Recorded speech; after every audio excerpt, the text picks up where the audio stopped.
পরিবর্তন ছবির একটা ঘটনা বলি। আমার ছবি তখন শেষের দিকে, আমি সেট ফেলেছি এফডিসিতে। আমার দুইজন প্রযোজক ছিলেন চিটাগংয়ের।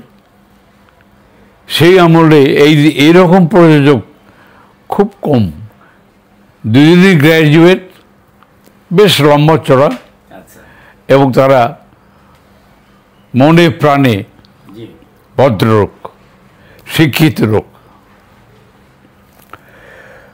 তো জাফর ইকবালের শিডিউলের জন্যে আমি সহ আমার দুই প্রযোজক আমরা মাইক্রোবাস নিয়ে সিলেট যাচ্ছি, তেলিয়াতে ওর সঙ্গে দেখা করব। এবং ওখানকার যে ছবির পরিচালক কামাল আহমেদ, উনি ইন্তেকাল করেছেন, আমার সিনিয়র, খুব ভদ্র, আমাকে খুব ভালোবাসতেন, ওই আমাকে হিরো রাখতেন। আমি কোনো ওস্তাদ, আমি তো শুধু হিরো না, বেসিক্যালি আমি পরিচালক। বললেন আমি তোমাকে হিরো নেবই আমার ছবিতে, তোমাকে হিরো বানাবো। গেলাম সেখানে, ওরা যে বাড়িতে শুটিং করছে ওটা একটা টি গার্ডেনের ম্যানেজারের বাসা, চা বাগানের। তো আমি তোমাকে বলি, চা খেলাম, চা তো সারা জীবনই খাই। চায়ের কাপ নিয়ে আসতেছে ওই বাড়ির মালিক, আমরা এখান থেকে গন্ধ পাচ্ছি চায়ের, যে চায়ের গন্ধ কীরকম হয়। যে চা খাই সারা জীবন ওই চা না। যাক, কথাবার্তা বলে ও শিডিউল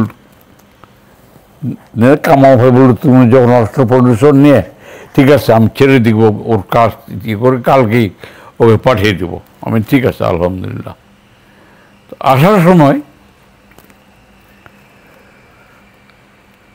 অন্ধকার, তখন রাত্রে বাদে 12:30। তখন কুমিল্লা ব্রিজ হয়নি, ব্রিজের কাজ হচ্ছে, একটা ভাঙা ব্রিজ, রেলিং মেয়ে গেছে, আর ড্রাইভার বোধহয় ঘুমটুম ধরে গেছে, খুব জোরে গাড়ি চালাচ্ছে। গাড়ির চাকা রাস্তা থেকে নেমে সাইডে চলে গেছে, মানে পুরা মাইক্রোবাসে উল্টে পড়তো নিচে। আমাদের কপাল ভরো ওই এত জোরে চালাচ্ছিল, ও পড়ার আগে আমরা পার হয়ে আসছি। এটা মর্মান্তিক স্মৃতি ওকে নিয়ে, আমার জাফর ইকবালকে নিয়ে। হ্যাঁ। আচ্ছা আচ্ছা, অর্থাৎ তার শিডিউল নিতে গিয়ে এই ঘটনাটা ঘটলো।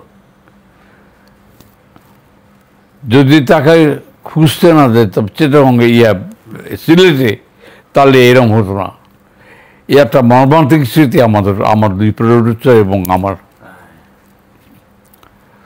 পরিবর্তনটা কেমন ব্যবসা করেছিল? মোটামুটি সুপার হিট ছবি না, হিট ছবি, ভালোই দর্শক টেনেছে এই সময়। ভালো। কি করলেন জাফর ইকবালকে? ঈদ মোবারক না, এরপরে ঈদ মোবারক করেছে ওখানে। তারপরে আরেকখানা ছবি করেছি মনে হয়, ঠিক এখন এই মুহূর্তে আমার সব মনে পড়ছে না নামগুলো। ঈদ মোবারক কোথায় কাজ করছিল?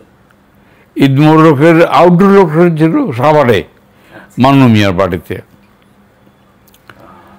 আর বাইরের কাজ তো আমার এই তখন তো আমার সাভার এই দিকে মানিকগঞ্জ, আমি মানিকগঞ্জে কাজ করছি। খুব সময় কি জাফর ইকবাল আপনার জুনিয়র ছিল বয়সে?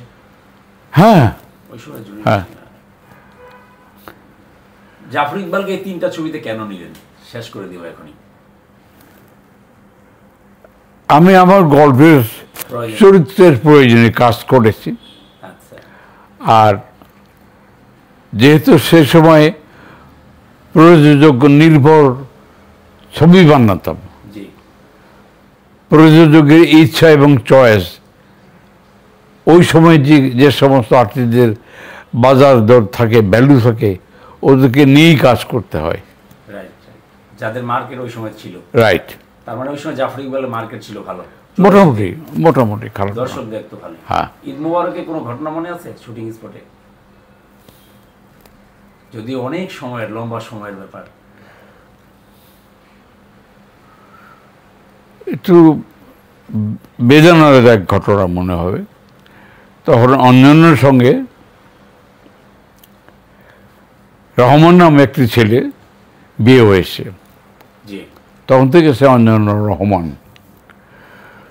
ওই রহমান আবার যে কোনো কারণেই হোক আমাকে খুব সম্মান করত এবং পরিচয় ছিল আচ্ছা। ও একটু অন্যরকম ছিল। অন্যরকম, মানে ঠিক ফিল্ম পিপল বলা যায় না তাকে।